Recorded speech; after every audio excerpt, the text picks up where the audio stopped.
ঢাকার এক ব্যস্ত বিকেল, চারপাশে হর্ন, ট্রাফিক, ক্লান্ত মুখ।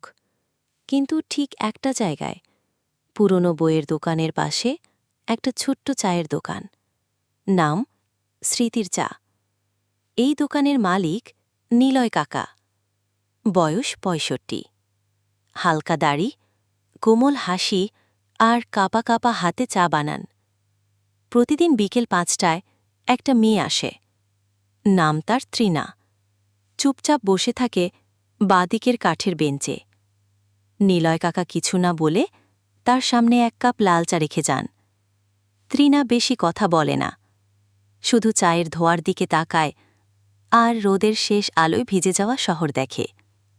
একদিন কাকা বললেন, তুমি এভাবে প্রতিদিন চুপচাপ বসে থাকো কেন মা?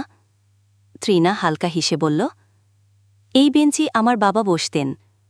তোমার দোকানের চা খেতে খেতে আমাকে গল্প শোনাতেন। বাবা আর নেই, কিন্তু এই চায়ের ভেতর এখনও বাবার গল্পের গন্ধ পায়।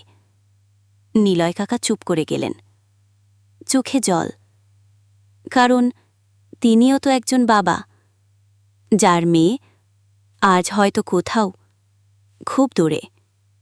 সেদিন কিছু বলা হয়নি, শুধু ১ কাপ চা, ১ ফোঁটা স্মৃতি আর নীরবতা।